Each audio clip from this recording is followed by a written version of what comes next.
Okay, so I'm gonna basically be explaining why you should be building attack speed on Jhin. So recently, this Korean Masters player has popped up, and he's only been playing the new Yun Tal, so Yun Tal got a bit of a rework. I thought it was pretty strong, the patch got added, but if you can see here, it got buffed last patch. You can see here in the item set, it still has the BF sword, slingshot, and longsword build path. So the BF sword is still there, which is a little bit annoying, but it's still a really strong item. And if you're not familiar with Jhin's kit or like how he actually works in his passive, obviously we know Jhin has 4 shots, so he can't get attack speed because he can't actually fire those 4 shots any faster. They'll just do more damage. The whole idea behind the Halo Blades and Yun Tal is basically Halo Blades when you auto attack gives you attack speed, 80% attack speed for ranged, and Yun Tal when you auto attack will give you the 6% attack speed from the passive. So that's 140% attack speed, and that will basically go back into our passive, increase our bonus AD scaling, which will give us AD for proccing these things. We can see here that the bonus AD he gets scales with level, so it goes up basically 1% bonus AD up to level 9, then we get to 2% for level 10, and then after that it's 4% every level up to 44% bonus AD. But the thing is, this bonus AD is based on your level. Jhin can basically double dip his crit chance, because what it does is it increases, first of all, his bonus AD that he gets from his passive. But on top of that, it will also, that bonus AD he gets will be the flat value of AD that gets increased when he actually hits someone with a crit. On top of this as well, we're also getting the AD from attack speed, because obviously Jhin can't gain attack speed. So similar to Yasuo and Yone, when they get over 100% crit, it gets converted back into AD, so they're not wasting stats and they can't build certain items. It's the same with Jhin. Jhin would be locked out of all attack speed items if he didn't get any bonus, instead of just losing all that gold value of the stats.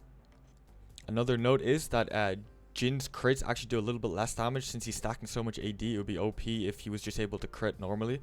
So on top of this, he does less damage when he crits, but when he does crit, he gets a burst of movement speed for 2 seconds, and this movement speed will also scale off his bonus attack speed.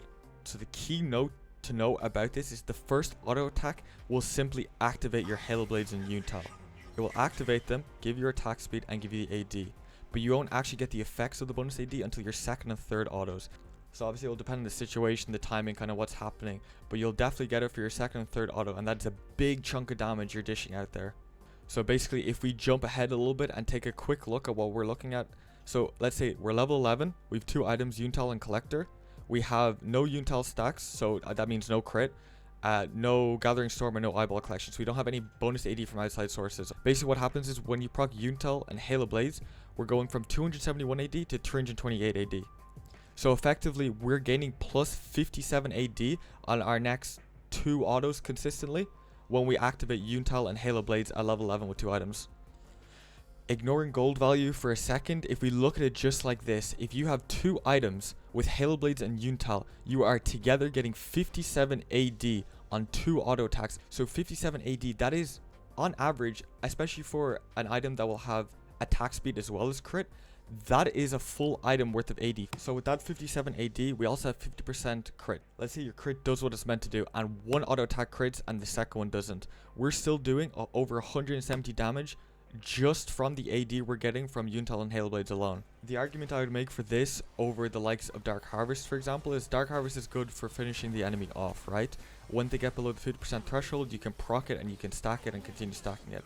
Now Jhin also has missing health damage on his 4th shot, so I guess you kind of want to think about it as the opposite of Dark Harvest, kind of like how Cut Down instead of Coup de Grace, we're doing the damage, the bonus damage to them, top half of their health bar rather than the bottom half, if that makes sense, and we can get them down lower and then we can finish them with their 4th shot with missing health. Another thing to note is that Halo Blades and Yun Tal are flat values. They do not scale with level or the longer the game goes on.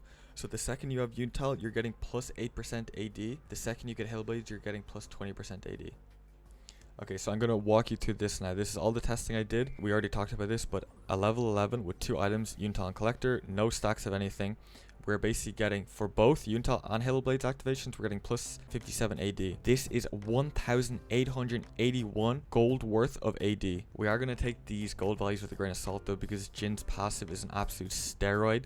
that's going to push these numbers through the roof to be these crazy gold values, which is a good thing, but we just got to keep this in mind. Now, this is what I'm talking about. You can avoid Yun Tal. The Halo Blades is the main thing that's going to give you the AD. The Yun Tal does give you a lot, don't get me wrong, but it's not going to be as much as Halo Blades. That's why Yun Tal is skippable if it doesn't suit your playstyle or you like building your collector first and just like snowballing. So if we jump straight ahead here to the level 18 5 item test. Now, this is unrealistic. You have to realize this is like the ceiling for the test. So this is full build Yun Tal collector, i.e. LDR or Mortal Reminder, and then your Bloodthirster. Level 18.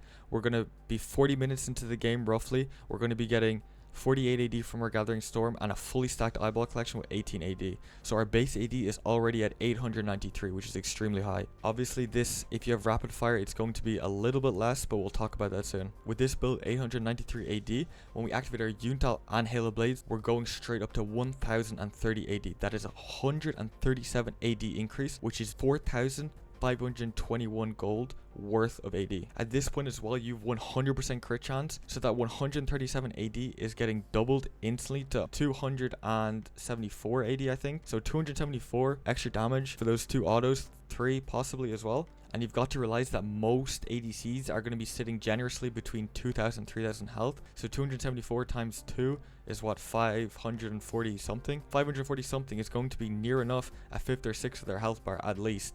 So if we're looking at this example here, full build, absolutely fed out of our minds, game can't end. We're looking at 274 extra damage per auto, and if we're looking at that, let's say we just get our 2 autos off of our second Halo Blades, that's 274, 274. We're comparing that to what Dark Harvest might get. Dark Harvest probably isn't going to get you that more consistently, so as long as you can get to late, Halo Blades will be more consistent throughout the entire game than the actual Dark Harvest. So it's just something to consider and play around with because they are contestable. Dark Harvest isn't miles better. Halo Blades is able to contest Dark Harvest's damage. The only thing, this makes it difficult to test because obviously we can see the amount of Halo Blades procs we landed, but we don't know at what point of the game, how much AD we had, how much extra damage that's given us. Where Dark Harvest, we can see the full number, so it's really hard to test and actually tell you for definitive which does consistently more damage, but it's just kind of a mess around with them both and see what you're thinking. If we jump down here with the movement speed portion, we can see exactly what Jhin's passive says. So Jhin's passive, the crits grant 24% movement speed, okay? With no actives and with Swifties, we're going from 398 movement speed base to 464. We also get a bonus 60 movement speed if you're using Celerity in your runes. So ignore the red boxes for a second. Let's say we activate both. So we activate both Yun Tal and Halo Blades. What that will do then is it grants us 68% movement speed. So we're up 44% movement speed from our passive. This will then bring us to 547 movement speed with an extra 26 movement speed if you have Celerity equipped. If you're getting kited by a Jhin with close to 600 movement speed, it's over for you. A good Jhin will not be caught with this. Another thing to look at is that 26 movement speed, let's just round up to 30. 30 movement speed is boots. Base boots alone. We go up to 40, 45 with tier 2 boots. But 26 movement speed of Celerity is an astronomical number for this. If we jump around as well, because kiting is very nice, but at the same time we also want rapid fire to kite. So if we ignore the BT and come down to around where our rapid fire cannon is, let's say we have our rapid fire cannon attack speed with our Yun Tal and Halo Blades. That instantly gives us 82% movement speed on a crit, which brings us from 414 movement speed to 581 movement speed, plus 30 now from Celerity. So we're going up to 610 movement speed with all these proccing at once. And with the range rapid fire cannon, it makes us, as long as you're not inting, you're going to be near impossible to catch. Basically, the idea is with good micro and without the enemy team having really hard lockdown, you're not going to be able to get caught if you play it well. The other thing to know is that with rapid fire, if you look at rapid fire stats, the actual attack speed that is converted, so obviously the attack speed gets converted into AD. So if we remove the attack speed and give it as an AD value, rapid fire will be giving you around 47 AD. If you look at the item differently, remove the attack speed from the stats, you're getting 47 AD. Now, if we're looking again and we look at the attack damage that Halo Blades and Yun Tal are giving, Yun Tal is basically increasing your total AD by 8%. Halo Blades is doing 20%. So this is again what I'm saying about Yun Tal being able to be subbed out, because Halo Blades 20%, that 8% you can get away with if you want to choose a different item for whatever reason, you can do that. The Halo Blades is the main thing I'm selling here. Your passive going from 80% bonus attack damage to 100% with Halo Blades procced is insane. That is a huge number. That will add so much and you will notice a difference. Okay, the Mega TLDR is basically Halo Blade gives you plus 20% AD and plus 42% movement speed. Yun Tal gives plus 8% AD and plus 12% movement speed, and you want to take celerity just to run fast. Okay, quick explanation for the runes. So Halo Blades obviously got nerfed, so this build's a little bit worse, but it's still very, very strong. Halo Blades does the majority of the carrying anyway. So we take Halo Blades, which gives us 80% bonus attack speed on our next 3 autos, and then as long as you're autoing 3 seconds between each auto, you can alter them off, no problem. Next, your best one is going to be Taste of Blood. You can proc sudden impact. Cheap shot isn't worth it. So Taste of Blood's really nice for keeping you healthy, especially if you're used to taking something like Fleet Footwork and you might miss that healing. You can take Eyeball or Ghost Pyro. I think Eyeball is the most consistent, most safest for most people, so definitely take that. Your final row in Domination, you want to take Treasure Hunter. I'd recommend. Ultimate Hunter is definitely still good, but Treasure Hunter is free 550 gold once you kill each person in the enemy team or get an assist on each person in the enemy team. So it's definitely worth just a snowball, because some items, especially IE, being 3,600 gold is very expensive, but you want to get there as soon as possible.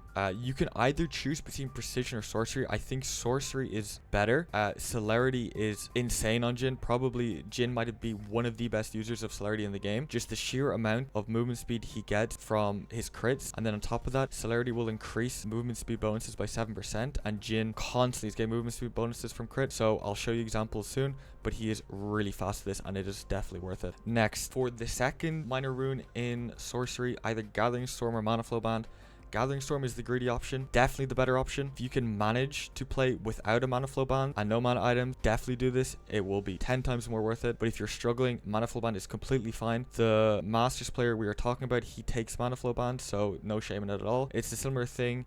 Presence of Mind Cut Down is your precision tree kind of option, or you could go anything else, even coup de grace, last stand, whatever you want. Bloodline gives health as well, but I definitely recommend attempting to go with your Celerity Gathering Storm. For your shards, we're definitely going double adaptive force. This will give you 10.8 AD. The double adaptive force will give you more AD than attack speed shard will. For your final shard, I wouldn't go tenacity. It is a good idea maybe into a Leona lane with like a Sejuani jungle or something. You'll probably get more value out of your health scaling shards. So the way health shards work now, you have your flat health, which is 65, and then you have your 10 to 180 bonus health, which is your scaling health shard. The way you want to look at this is 65 health flat. You take this into a lane where it's highly volatile, maybe like a Draven Leona, Draven Nautilus, just anything that wants to kill you pre-6. You really, if you can take health scaling shard, it's definitely much better. It basically gives you 10 health every level. By the time you get to level 7, you're gonna have 70 health, which is 5 more obviously than your flat health, and it will continue to go up to 180. So the way you look at this is, if you think the enemy bot lane wants to kill you pre-6, you take flat health. If the enemy bot lane is pretty easy for you, you can survive comfortably, then you take health scaling and then you'll be stronger late game. So this is roughly your rune page. You can mess around with it, have fun. The main thing is your Halo Blades.